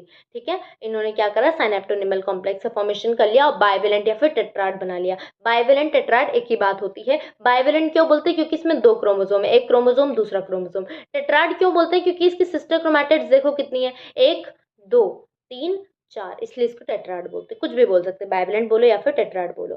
ठीक है, तो ये इन्होंने क्या करा, बाइवेलेंट का फॉर्मेशन करा लिया यहाँ पे, और इन्होंने साइनेप्टोनिमल कॉम्प्लेक्स का फॉर्मेशन करा, साइनेप्सिस करा। साइनेप्सिस क्यों करा, क्योंकि इनके दुनिया ने इनका बॉन्ड तोड़ दिया था पहले माइटोसिस में। इन्होंने कहा अब हम साइनेप्सिस करेंगे। How many bivalent can be present in 12 chromosome. अभी मैंने आपको बाइवेलेंट बना के बताया। बाइवेलेंट में क्या होता है, 2 क्रोमोसोम्स होते हैं। तो ये बताओ, अगर 12 क्रोमोसोम दे दिए जाए तो कितने बाइवेलेंट बनेंगे, 12/2 कर लो तो 6 आ जाएगा, क्योंकि एक बाइवेलेंट में कितने क्रोमोसोम होते हैं, 2। तो 6 बाइवेलेंट में कितने क्रोमोसोम होंगे, 12 क्रोमोसोम होंगे, यही तो पूछा है। तो इसका सिंपल सा फॉर्मूला है, number of chromosome by 2 is equal to bivalent. Common sense लगाओगे तो भी आंसर आ जाएगा। ठीक है, तो ये हो गया हमारे बाइवेलेंट की बात हो गई। अब देखो, होमोलॉगस क्रोमोसोम्स की पेयरिंग क्या होती है। ये देखो हमारे पैटर्नल है, ये मैटर्नल है। जब जाइगोट बनता है तो क्या होता है, वहाँ पे होमोलॉगस क्रोमोसोम्स की पेयरिंग होना स्टार्ट होती है। तो क्या होता है, ये हमारे पापा से क्रोमोसोम्स आए, ये मम्मी से क्रोमोसोम्स आए। पापा का पहला क्रोमोसोम, मम्मी का पहला क्रोमोसोम, पापा का दूसरा, मम्मी का दूसरा, पापा का तीसरा, मम्मी का तीसरा, ऐसे 23 पेयर्स ऑफ क्रोमोसोम्स हो जाते हैं, 46 क्रोमोसोम हो जाते हैं, और सबकी क्या होती है, होमोलॉगस पेयरिंग होती है। तो देखो पहला क्रोमोसोम पापा का और पहला क्रोमोसोम मम्मी का, पेयरिंग हो गई। ये देखो हमारा पहला क्रोमोसोम पापा का, पहला क्रोमोसोम मम्मी का, पेयरिंग हो गई। पहला येलो वाला है और ब्लू वाला है तो पेयरिंग हो गई। दूसरा क्रोमोसोम पापा का, दूसरा क्रोमोसोम मम्मी का, पेयरिंग हो गई। ये हो गया हमारा दूसरा वाला, दूसरा क्रोमोसोम पापा, दूसरा क्रोमोसोम मम्मी। ये हो गया तीसरा वाला, तीसरा क्रोमोसोम पापा, तीसरा क्रोमोसोम मम्मी, क्या हो गई, पेयरिंग हो गई इनकी। और ये क्या हुआ, होमोलॉगस क्रोमोसोम्स की पेयरिंग हो गई, साइनेप्सिस हो गया। इसी को बोलते हैं पेयरिंग ऑफ होमोलॉगस क्रोमोसोम्स। फिर आता है पेकाइटिन, बहुत बहुत बहुत इंपॉर्टेंट है। ज्यादातर क्वेश्चंस पेकाइटिन के स्टेज से बनते हैं। पेकाइटिन में क्या होता है, जो बाइवेलेंट और टेट्राड होता है वो क्लियरली विजिबल होता है। अगर आपसे क्वेश्चन आए दैट बाइवेलेंट और tetrad is visible in which stage, then you will answer zygote. But if the question comes that bivalent or tetrad is clearly visible in which state, then you will answer pectine. अगर visible पूछा जाए कि just visible कब होता है तो zygotene में, और क्लियरली विजिबल कब होता है पेकाइटिन में। पेकाइटिन जो हमारी स्टेज होती है वो लंबी होती है, और लेप्टोटिन और जाइगोटिन कैसी होती है, छोटी छोटी फेजेस होती है। तो पेक्टोटिन में हमारे क्या होता है, बाइवेलेंट सॉरी पेकाइटिन में क्या होता है हमारा, बाइवेलेंट और टेट्राड क्लियरली विजिबल हो जाता है। ये देखो टेट्राड बन गया। क्रॉसिंग ओवर होती है, सबसे मेन और मेजर इवेंट पेकाइटिन का क्या होता है, क्रॉसिंग ओवर स्टार्ट हो जाती है। क्रॉसिंग ओवर क्या होता है, एक्सचेंज ऑफ जेनेटिक मटेरियल। ये देखो इन्होंने आपस में बाइवेलेंट और टेट्राड बनाया था, ये देखो बाइवेलेंट और टेट्राड बनाया। अब ये क्या करेंगे, ये जो ओवरलैपिंग पोर्शन है, यहाँ वाले में समझ लेते हैं, ये ओवरलैपिंग पोर्शन जो है, यहाँ पे देखो ये है हमारा ओवरलैप करने वाला पोर्शन, ये ओवरलैप कर रहा है, ये भी ओवरलैप कर रहा है। तो यहाँ पे क्या हो रहा है, जेनेटिक मटेरियल का एक्सचेंज हो रहा है। पैटर्नल और मैटरनल क्रोमोसोम्स में क्या हो रहा है, जेनेटिक मटेरियल का एक्सचेंज हो रहा है। तो यहाँ पे पापा का जेनेटिक मटेरियल आ गया, यहाँ पे मम्मी का भी आ गया, तो दोनों का क्या हुआ, जेनेटिक मटेरियल का एक्सचेंज हो गया। Mediated by recombination enzyme, recombination nodules बन जाते हैं, यहाँ पे रिकॉम्बिनेशन नोड्यूल्स बन जाते हैं, और ये क्या रिलीज करते हैं, रिकॉम्बिनेशन एंजाइम रिलीज करते हैं। तो आपस में क्या होता है, इनका रिकॉम्बिनेशन होता है। रिकॉम्बिनेशन मतलब exchange of the genetic material हो जाता है, इसको हम क्रॉसिंग ओवर बोलते हैं। Crossing over is the major event of pachytene. So in which stages crossing over seen, then you will answer pachytene. फिर आता है हमारा डिप्लोटिन। डिप्लोटिन में क्या होता है, D for diplotene, D for desynapsis. अब दुनिया तो देखो, दुनिया इन्होंने कहा था हम साइनेप्सिस कर लेते हैं, पर दुनिया वालों ने इनकी डी साइनेप्सिस करा दी। इन्होंने भले ही साइनेप्सिस करी थी, पर दुनिया ने कहा कि मैं तो तुम्हारी डी साइनेप्सिस करा दूंगी, तुम दोनों की दोस्ती नहीं बनने देंगे। इन्होंने क्या करा दी, इनकी डी साइनेप्सिस करा दी। अब डी साइनेप्सिस कराई तो क्या हुआ, यहाँ पे देखो इन्होंने अपना जेनेटिक मटेरियल को क्या करा था, एक्सचेंज करा था। ये ब्लू वाले ने येलो वाले को दिया था, येलो वाले ने ब्लू वाले को दिया था। ये कलर कॉम्बिनेशन सिर्फ आपके समझने के लिए, बॉडी में येलो और ब्लू नहीं होता है, ठीक है। फिर आता है डिप्लोटिन में क्या हुआ, हमारा डिसाइनेप्सिस हुआ, कियाज्मेटा का फॉर्मेशन हो गया। कियाज्मेटा क्या है, एक एक्स शेप्ड स्ट्रक्चर है। ये देखो ये एक्स शेप्ड स्ट्रक्चर बन रहा है, यहाँ पे एक्स दिख रहा है बनता हुआ, ये एक्स बन गया हमारा।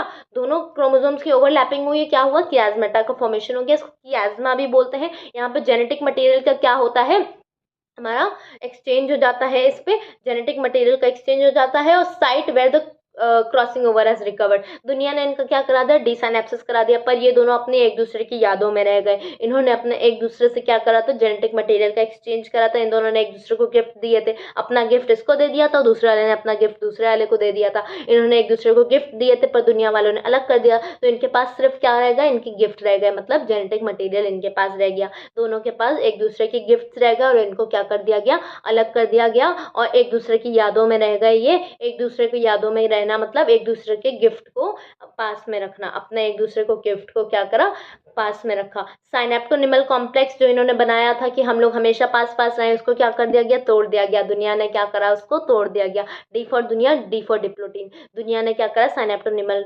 कॉम्प्लेक्स को तोड़ दिया। क्रॉसिंग ओवर क्या हो गई, कंप्लीट हो गई। D for diplotene, D for done. Done क्या डन हो गई, crossing over done. Crossing over start कब हुई थी, पेकाइटिन में। क्रॉसिंग ओवर कंप्लीट कब हो गई, हमारी डिप्लोटिन में। Crossing over is done in diplotene. Site where crossing over occur होती है वो एक्स शेप स्ट्रक्चर है, जहाँ पे इनकी यादें रह जाती हैं एक्स शेप स्ट्रक्चर में, जो कि आपका कियाज्मेटा है। ये देखो एक्स शेप स्ट्रक्चर है, वापस रिवाइज हो गया। कुछ वो साइट्स ऐसे होते हैं जिसमें जो डिप्लोटिन होता है वो ईयर्स या फिर मंथ्स तक के लिए चलता चला जाता है, इतना ज़्यादा लंबा होता है ये फेज। हमने क्या कहता है, लेप्टोटिन और जाइगोटिन कैसे होते हैं, शॉर्ट होते हैं, पर जो आपका पेकाइटिन होता है वो लॉन्ग होता है। डिप्लोटिन ऑल्दो शॉर्ट होता है, पर कुछ ऐसे जो है ऑर्गेनिजम्स होते हैं, वर्टिब्रेट्स होते हैं, उनकी वो साइड जो होती है, मतलब फीमेल वाला पार्ट, उसमें क्या होता है, बहुत ज़्यादा लंबा डिप्लोटिन खिंच जाता है। डाइकाइनेसिस क्या होता है, टर्मिनलाइजेशन ऑफ द कियास्मेटा, वो एक्स शेप स्ट्रक्चर जो था उसको भी अलग कर दिया गया, इनको तोड़ के अलग कर दिया गया, इनको बिल्कुल अलग कर दिया गया कि अब तुम दोनों एक साथ नहीं दिखने चाहिए। तो ये देखो, ये दोनों अलग हो गए, इनके पास एक दूसरे के गिफ्ट रहेगा। येलो वाले के पास जो है, येलो वाले ने गिफ्ट अपना इसको दे दिया और ब्लू वाले ने गिफ्ट इसको अपना दे दिया। इन लोग के पास क्या रह गई, सिर्फ एक दूसरे की यादें रह गई, सिर्फ एक दूसरे की गिफ्ट रह गए। टर्मिनलाइजेशन ऑफ द कियास्मेटा हो गया, ट्रांजिशन टू द मेटाफेज। अब यहाँ से क्या आएगा, प्रोफेज खत्म हो गया, लेप्टोटिन, जाइगोटिन, पेकाइटिन, डिप्लोटिन, डाइकाइनेसिस, ये पूरा खत्म हो गया। अब क्या आएगा हमारा, प्रोफेज, सॉरी मेटाफेज आएगा। अब हमारा नया फेज आ गया, ट्रांजिशन टू मेटाफेज। तो ये दोनों बहुत इंपॉर्टेंट है, पूछा जाता है कि टर्मिनलाइजेशन ऑफ द कियास्मेटा किस में होता है, तो वो डाइकाइनेसिस में होता है। ट्रांजिशन टू मेटाफेज कौन मार्क करता है, डाइकाइनेसिस मार्क करता है। डाइकाइनेसिस और डिप्लोटिन में कंफ्यूज मत होना, दोनों अलग अलग है, इसमें लोग कंफ्यूज हो जाते हैं।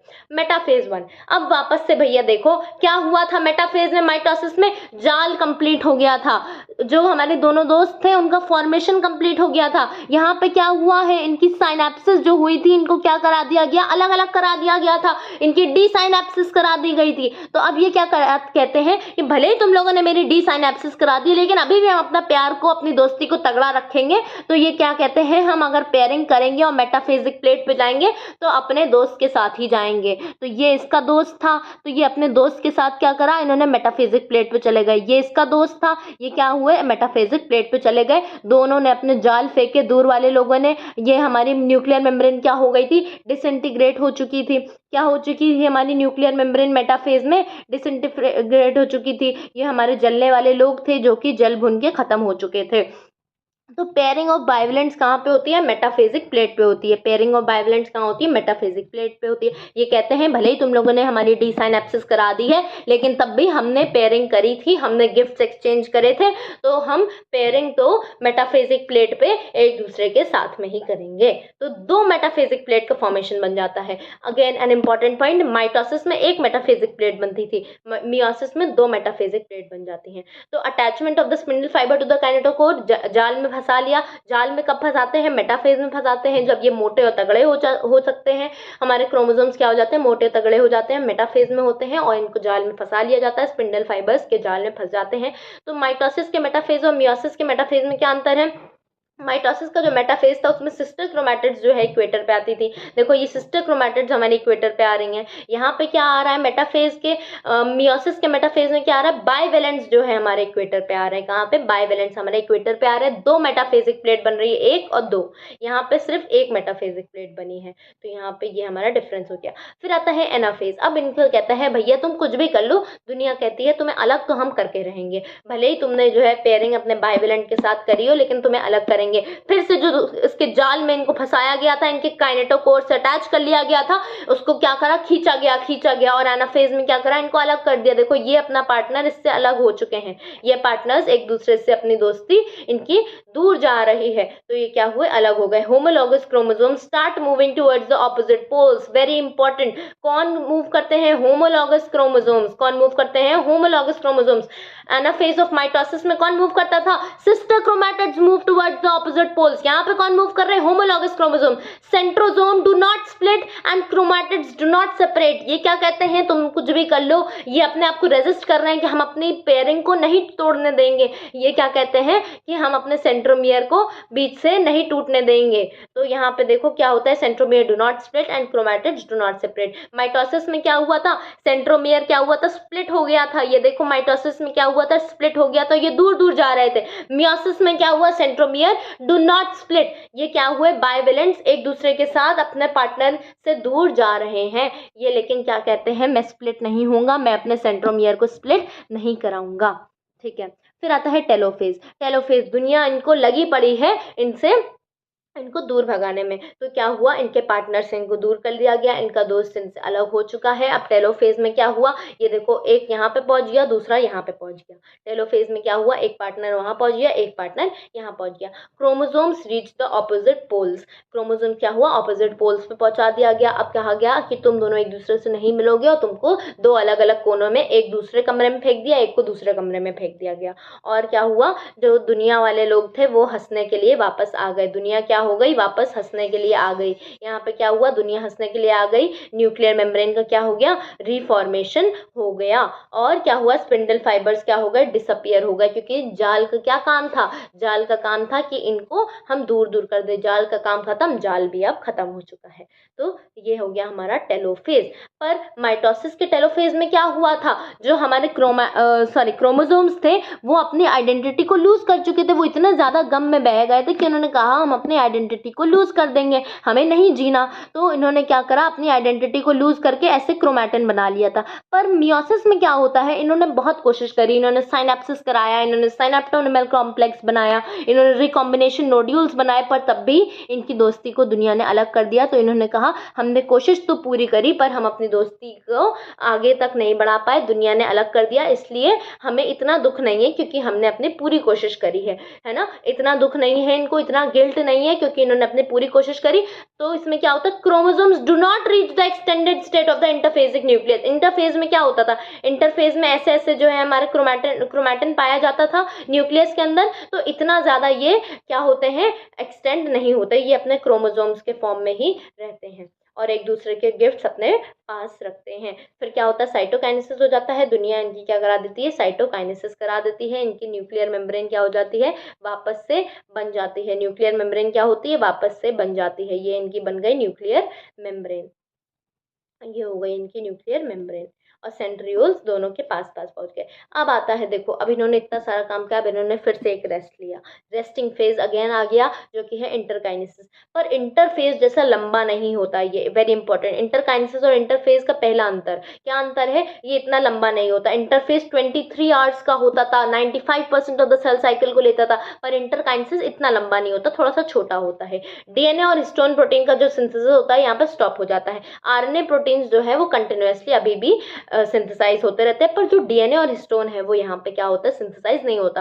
सेकंड मेजर डिफरेंस, इंटरफेज के जीवन फेज में एस फेज में क्या होता था, डीएनए और हिस्टोन प्रोटीन का सिंथेसिस होता था, पर इंटरकाइनेसिस में डीएनए और हिस्टोन प्रोटीन का सिंथेसिस नहीं होता है, आरएनए और प्रोटीन का सिंथेसिस होता है और शॉर्ट लिव्ड होता है इंटरकाइनेसिस, और वो कैसा होता था, लॉन्ग लिव्ड। अब आते हैं मियोसिस 2 पे। जैसा कि मैंने कहा था meiosis is divided into 2 phases, meiosis 1 and meiosis 2। Meiosis 2 को इक्वेशनल डिवीजन कहते हैं, बिल्कुल सेम है, कोई भी अंतर नहीं है इसमें, ऐसा कुछ खास थोड़ा थोड़ा अंतर है। इसमें क्या होता है, कैरियोकाइनेसिस होता है, साइटोकाइनेसिस होता है। क्या होता है, कैरियोकाइनेसिस होता है, साइटोकाइनेसिस होता है। कैरियोकाइनेसिस में प्रोफेज 2, मेटाफेज 2, एनाफेज 2, टेलोफेज 2, फिर क्या आता है, साइटोकाइनेसिस 2। ठीक है, तो ये देखो प्रोफेज। अब देखो हमारे जो माइटोसिस में प्रोफेज होता था और मियोसिस 1 का जो प्रोफेज होता था उसमें क्या होता था, हमारे यहाँ पे क्या होता था, क्रोमैटिन होता था, पर यहाँ पे क्रोमैटिन नहीं होता है, यहाँ पे क्या होते हैं, क्रोमोसोम्स होते हैं। क्यों, क्योंकि यहाँ पे देखो साइटोकाइनेसिस हो चुका था, यहाँ पे क्रोमोसोम्स आ चुके थे। अब ये अपने एक्सटेंडेड स्टेट में वापस नहीं गए थे। याद करो मियोसिस 1 के टेलोफेज में एक्सटेंडेड स्टेट में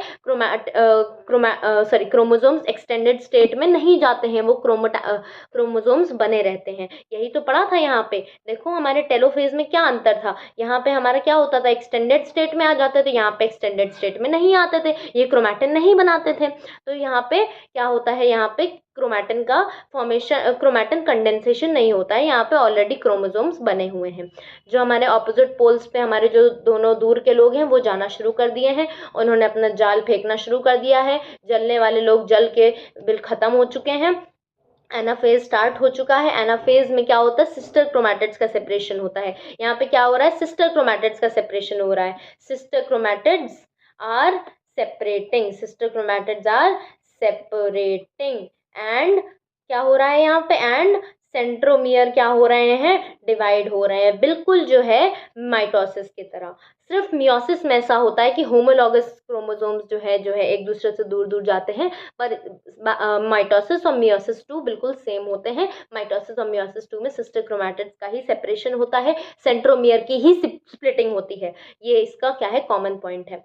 फिर क्या हुआ, यहाँ पे हमारे दो दो क्रोमोसोम यहाँ पे सिस्टर क्रोमैटिड आ गए। ये देखो, एक यहाँ पे, एक यहाँ पे, एक यहाँ पे, एक यहाँ पे, तो ये देखो ये आ गए।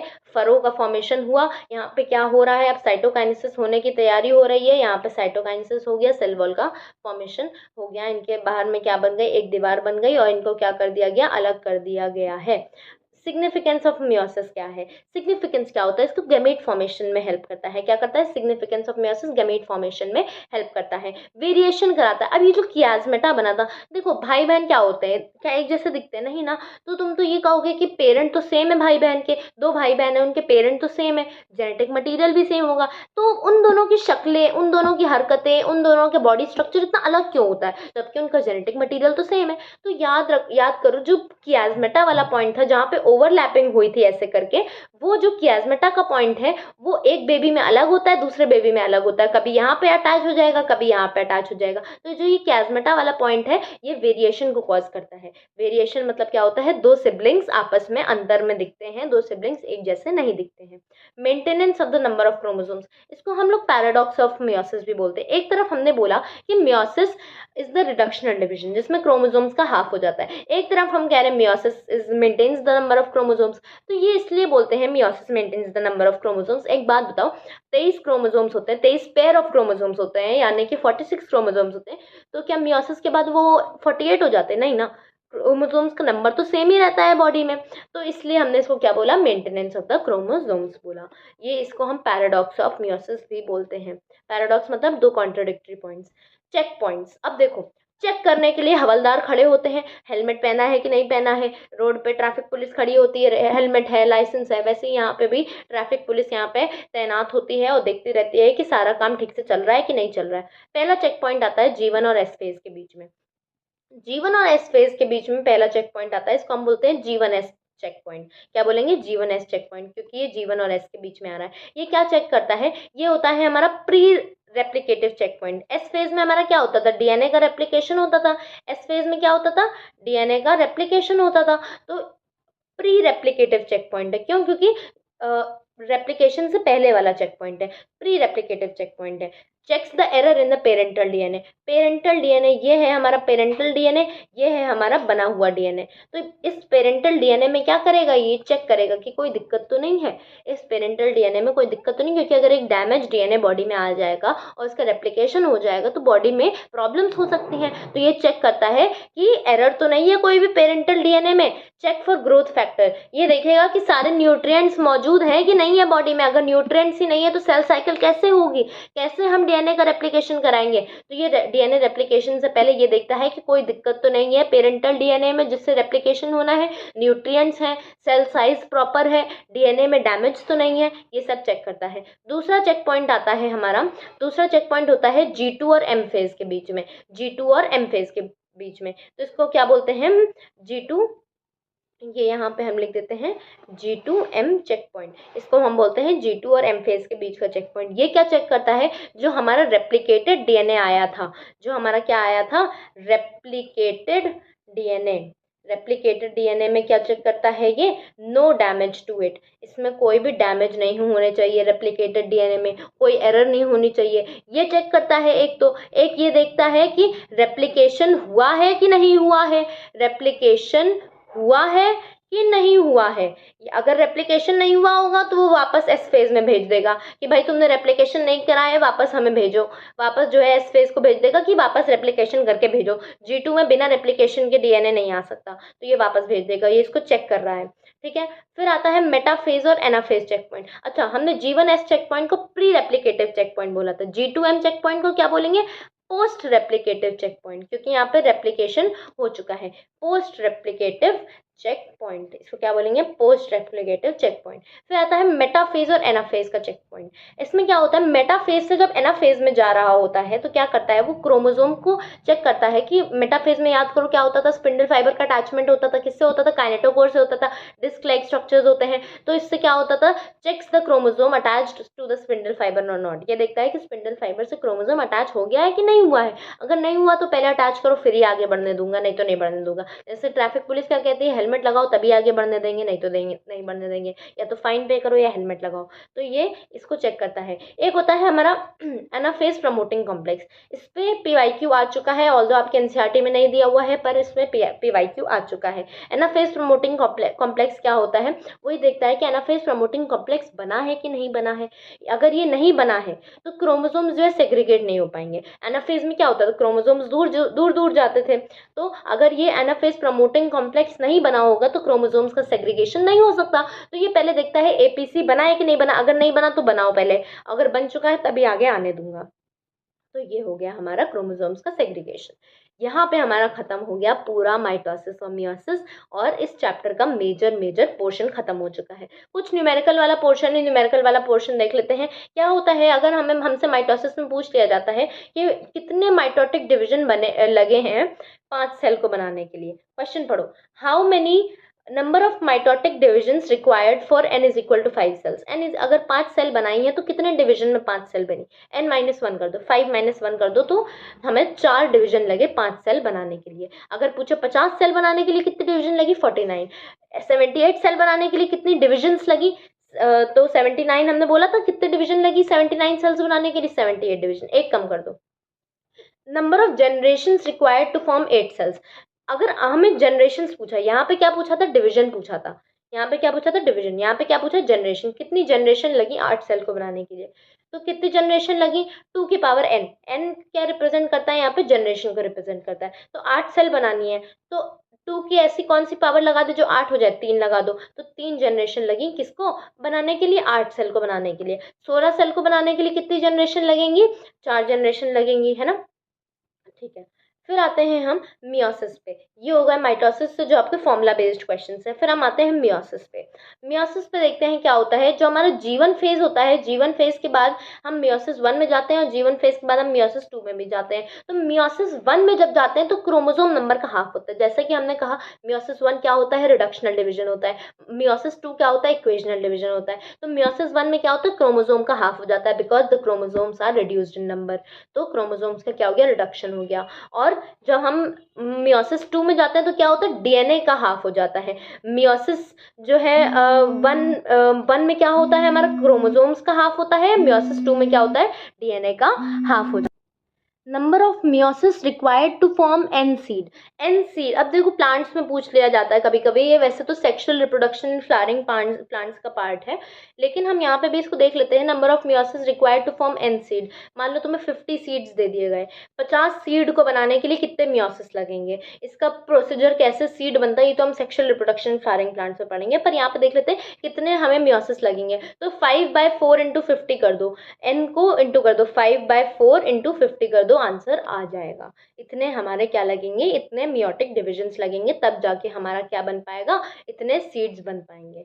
ठीक है, तो ये हो गया हमारा चैप्टर खत्म। This ends our chapter here. Thank you so much, and do like and share and subscribe to the channel if you are new to it. Please support, so we will move further with more enthusiasm. Your like, your subscribe, every comments, I read all your comments, all your lovely comments. I do like reading all of them. Thank you so much for them, and so that keeps me motivated. Thank you.